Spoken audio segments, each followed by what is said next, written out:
कानपुर के चौबेपुर के एक युवक ने अपनी प्रेमिका के सहेली के साथ सेक्स से इनकार कर दिया, तो गुस्से में आकर प्रेमिका की सहेली ने प्रेमी का गुप्तांग ही अपनी दांतों से काट दिया। तो हेलो नमस्कार दोस्तों, मेरा नाम है माही और स्वागत है आप लोग का आज की कहानी में। तो ये कहानी है दोस्तों आज से 1 साल पहले की। कानपुर के रावतपुरा कला में एक युवक रहता था। इसी गांव की एक महिला के साथ में इस युवक का अफेयर था। वो महिला भी शादीशुदा थी।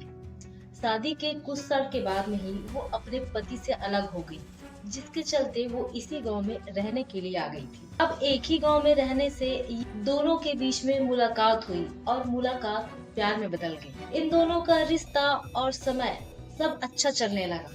तो एक रात की बात है दोस्तों, वो रात थी रविवार की।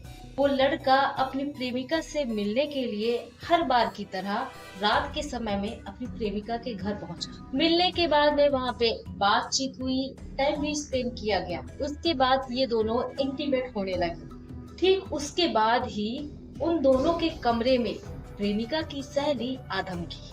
उसकी सहेली इन दोनों को न्यूड अवस्था में देख ली। इन दोनों को ऐसी अवस्था में देखकर उसकी सहेली की भी नीयत खराब हो गई। उसका भी मन अपनी सहेली के प्रेमी के साथ में इंटीमेट करने का हुआ। तो उसने ये बात अपनी सहेली व उसके प्रेमी के सामने रखी, जिसमें सहेली तो लोक लाज के डर के कारण उसकी बात मान गई, क्योंकि वो सहेली को धमकी दे रही थी कि अगर मुझे तुम्हारे प्रेमी के साथ में इंटीमेट होने नहीं दोगी तो मैं तुम दोनों का ये राज पूरे गांव वालों को बता दूंगी।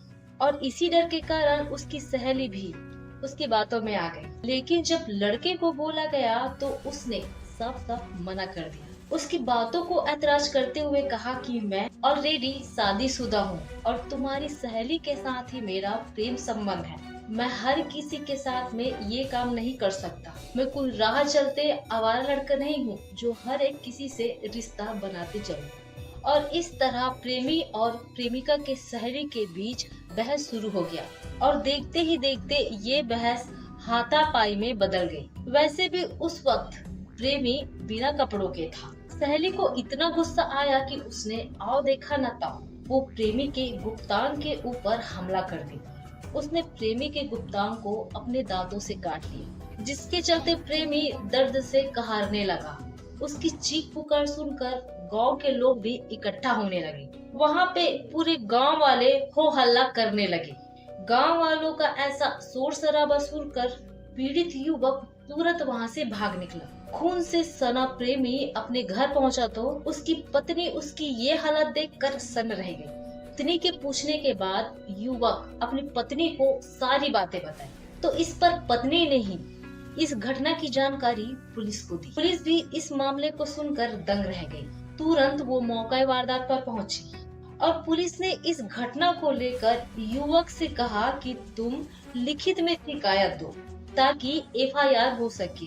लेकिन युवक ने शर्म के मारे ऐसी कोई शिकायत या मुकदमा करने से साफ मना कर दिया। तो ये थी दोस्तों प्रेमी प्रेमिका और उसके नाजायज रिश्ते की अजीबोगरीब कहानी। अगर पसंद आई हो तो एक लाइक जरूर कीजिएगा और ऐसे ही आगे कहानी सुनने के लिए आप हमारे चैनल को भी सब्सक्राइब कर सकते हैं। तो आज के लिए आप मुझे दीजिए इजाजत। मैं आपको मिलूंगी परसों रात के 8 बजे एक नई कहानी के साथ में। तब तक के लिए नमस्कार, अपना ख्याल रखें।